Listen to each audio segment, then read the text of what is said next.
پاکستان میں مرد سیاستدانوں کو تو چھوڑیں، خواتین سیاستدانوں کے ساتھ 9 مئی کے نام پہ اور عمران خان کا ساتھ نہ چھوڑنے کے نام پہ سیاست کا مقابلہ سیاست سے نہیں، سیاست کا مقابلہ چادر کھینچنے سے، خونریزی کرنے سے اور عزتوں کی پامالی سے شروع کیا ہے۔ سر یہ میرے پاس رپورٹ ہے HRCP 2020 کی، سر اس کی ریسرچ کہتی ہے کہ 90% پاکستانی خواتین نے کہیں پر بھی زندگی کے کسی حصے میں ڈومیسٹک وائلنس کا وہ شکار ہوئی ہے۔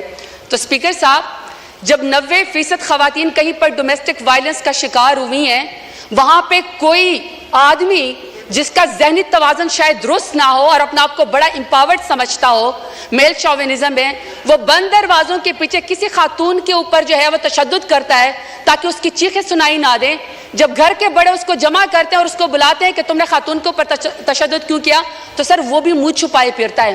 لیکن پاکستان ایک ایسا اسلامی جمہوریہ پاکستان ایٹمی طاقت ہے جس میں نواز شریف کی ماں پہ، جس میں شہباز شریف کی ماں کے اوپر خواتین کو سڑکوں کے اوپر گھسیٹا جاتا ہے، ان کی چادر کھینچی جاتی ہے، ان کو پر واٹر کینن استعمال کیے جاتے ہیں، لاٹھی چارج ہوتا ہے، ان کو پر FIR کی جاتی ہے، چادر اور 4 دیواروں کو پامال کیا جاتا ہے، لیکن کسی کو شرم نہیں آتی ہے، کسی کو شرم نہیں آتی ہے۔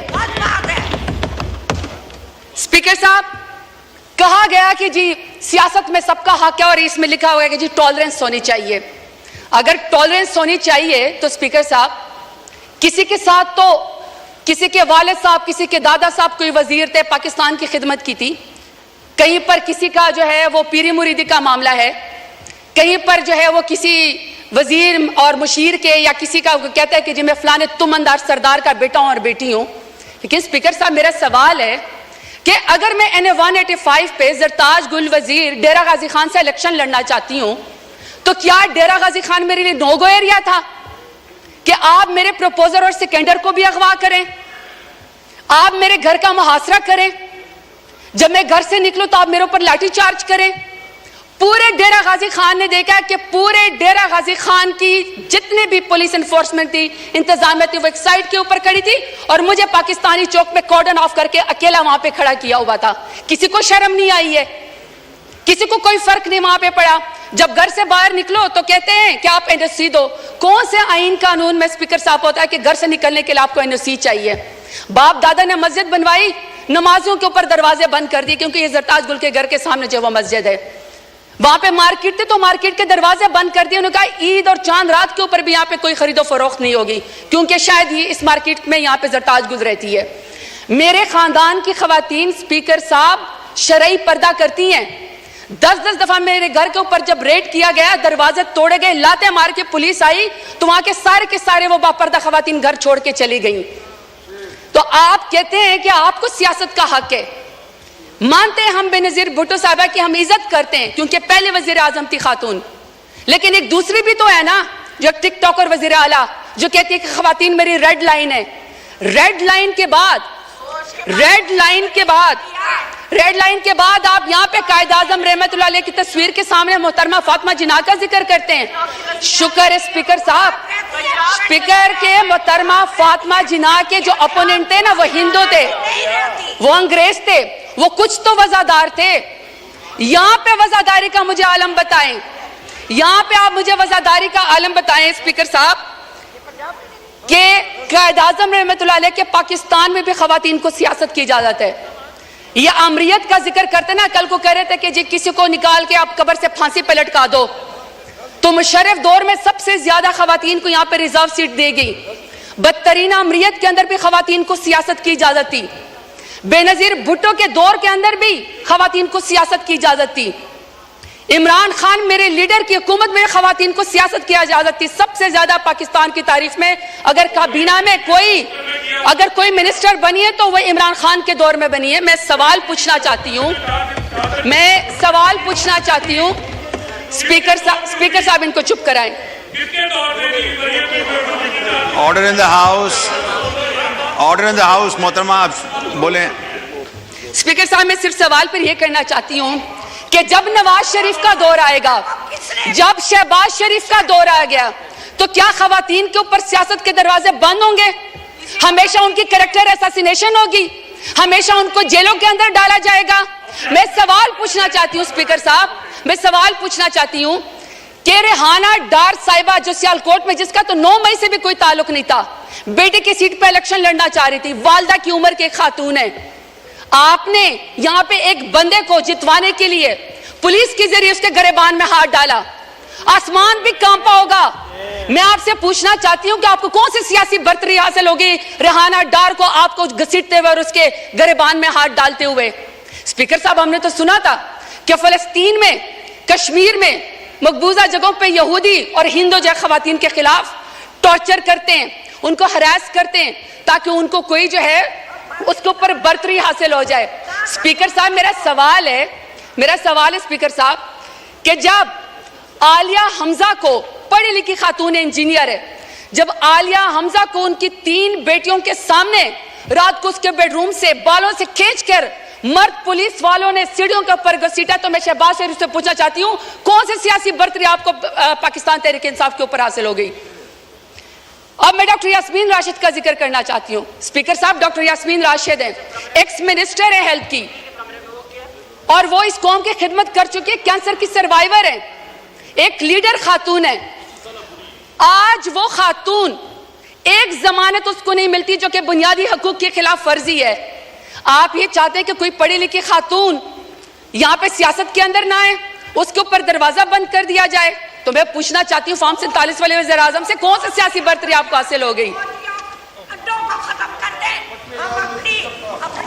اسپیکر صاحب، order in the house, please سنیں، آنریبل ممبر بول رہی ہیں، سنیں جی، آپ جاری رکھیں پلیز۔ اسپیکر صاحب، میں یہاں پہ بشرا بی بی کا ذکر کرنا چاہتی ہوں، خاتون اول رہ چکی ہیں، حیادار عورت ہے، باپردہ عورت ہے، لاکھ اختلاف ہوگا ان کا، لاکھ اختلاف ہوگا اسپیکر صاحب ان کا، شہباز شریف کا، نواز شریف کا، لاکھ اختلاف ہم سے ہوگا، عمران خان سے نفرت بھی ہوگی، کیونکہ عمران خان جیسے بہادر لیڈر تو یہ ہے نہیں، تو چلو آپ کو سیاست میں نفرت ہوگی۔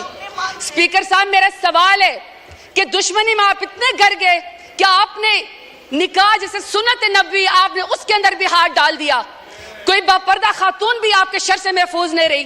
تو میں پوچھنا چاہتی ہوں کہ فارم 47 والے وزیر اعظم سے کہ آپ نے باپردہ خاتون کی عدت کے نکاح کے کیس کے اندر بھی ہاتھ ڈال کے دشمنی کی نظر کر کے خواتین کو آپ نے کیا پیغام دیا ہے؟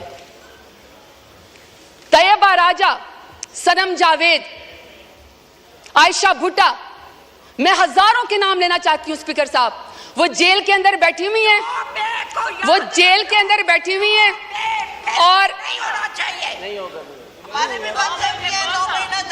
Order in the house, please, سب نے بولنا ہے، ہر کوئی اپنی باری میں بولے جی۔ اسپیکر صاحب، عالیہ حمزہ، عائشہ بھٹا، صنم جاوید، اسی طریقے سے سر طیبہ راجہ، وہ پولیس کی کسٹڈی میں بیٹھی ہوئی ہیں، اور طیبہ راجہ کہتی ہیں کہ ان کی والدہ تہجد کی نماز پڑھ رہی تھی اور ان کو کوئی پولیس آفیسر کوئی ریپ کی ویڈیو بھیجتا ہے۔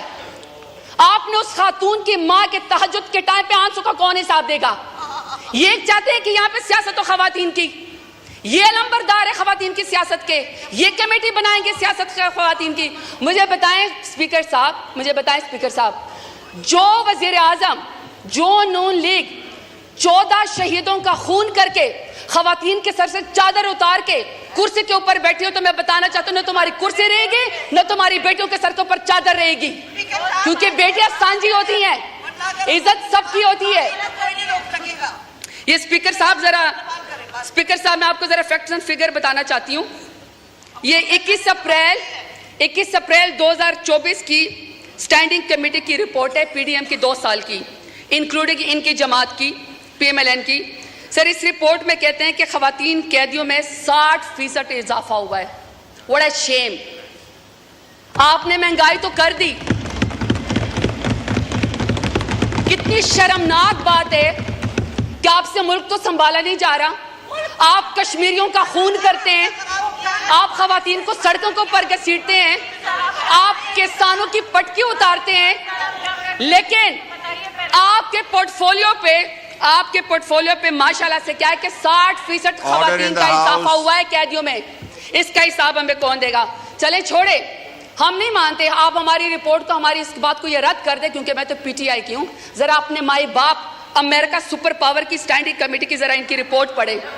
یہ جی اسپیکر صاحب, یہ اسٹیٹ ڈپارٹمنٹ کی ہیومن رائٹس کمیٹی کی رپورٹس ہیں. ذرا یہ پی ایم ایل این کا میں آپ کو ذرا ان کا پورٹ فولیو بتانا چاہتی ہوں. وہ کہتے ہیں ان کی نون لیگ کی پہلی حکومت کا خاصہ ہے اغوا, ابڈکشن. دوسرا ہے جعلی مقدمات. تیسرا ہے سیاسی مخالفین کا قتل. پھر ہے دور حراست, جسمانی ریمانڈ. پھر ہے سیاسی کارکنان کو ہراساں کرنا, ضمانت ملنے کے باوجود دوبارہ گرفتار کرنا, ججوں پر انصاف نہ کرنے کے لیے ان کے ویڈیوز بنانا, شہریوں کی زندگی کو میں غیر قانونی طور پر مداخلت کرنا, صحافیوں کو سچ بولنے سے روکنا, احتجاج اور نقل و حرکت کو روکنا, سیاسی سرگرمیوں سے طاقت کے زور پر روکنا, اور ماشاءاللہ رشوت, بھتہ خوری اور اقربا پروی. یہ ان کا پورٹ فولیو ہے پی ایم ایل این کا, اور یہ یہاں پہ آ کے جاتے ہیں عمران خان کا مقابلہ کرنے کے لیے. شکریہ. نہیں سر, مجھے سر 5 منٹ چاہیے. میری آپ سے ریکویسٹ ہے سر, وائنڈ اپ کریں. ریکویسٹ ہے سر, 1 منٹ میں وائنڈ اپ کریں پلیز. سر 5 منٹ ریکویسٹ ہے پلیز. ابھی آپ کے ذہن قریشی صاحب نے ابھی بولنا ہے, آپ پلیز وائنڈ اپ کریں. سر میری پہلے ریکویسٹ یہ ہے کہ ہمیں تمام خواتین کی رپورٹ دی جائے, ان کی ہیلتھ کی رپورٹ دی جائے, اور ہمیں یہ بتایا جائے کہ ان کو کتنا جو ہے وہ کاؤنسل ضمانتوں کے لیے ان کو کتنا جیل کے اندر 15 سے 20 ہزار خواتین جو ہیں, ہمیں اس کا حساب بتایا جائے. ہم ان کی رپورٹ کے اوپر یقین نہیں کرتے, کیونکہ پی ڈی ایم اور specially P M L N کی وجہ سے تو خواتین کے ساتھ مظالم ہو رہے ہیں. یہاں پہ کسی ایسے انڈیپینڈنٹ ادارے کو انوالو کیا جائے جو ہمیں اس رپورٹنگ میں مدد دے. دوسرا سر 22.5 ملین جو بچیاں اسکولوں سے باہر ہیں, اس میں سب سے بڑی تعداد جو ہے وہ اسکول کی بچیوں کی ہے. سر ہمیں اس کا ٹارگٹ بتایا جائے کہ کب ہوگا. سر تیسرا, خواتین سیاستدانوں کو, سر 1 سیکنڈ سر پلیز, خواتین سیاستدانوں کو سر جب آپ گرفتار کرنے کے لیے آتے ہیں, خدا کا واسطہ سر کوئی مرد نمائندہ یا کوئی سر اہلکار جو ہے ان کو نہ گھسیٹے, نہ ان کو سر ہراساں کرے, بلکہ سر ان کو بلائیں, خود خواتین جو ہے وہ جا کے تھانے میں پیش ہو جائے گی. سر آخر میں اپنے ڈیرہ غازی خان کے غیور عوام کا شکریہ ادا کرنا چاہتی ہوں. میں آپ سے 2 منٹ کر کے حساب مانگتی ہوں, لیکن سر اگر میرے ڈیرہ غازی خان کے غیور عوام نے مجھے عمران خان کے نام پہ ووٹ نہ دیا ہوتا تو آج جو سرداروں نے میرے لیے گڑھا کھودا تھا وہ خود اس کے اندر شکر گر چکے ہیں. آخر میں سر کہ میرے لیڈر عمران خان کے نام کہ سر جو آدمی ریاست کی قید میں ہو کر ریاست کو یہ کہہ دے کہ تمہارا خواب رہ جائے گا مجھے ڈرا ہوا دیکھنا, ایسا شخص نے قابل شکست ہوتا ہے. سر ان سے کہے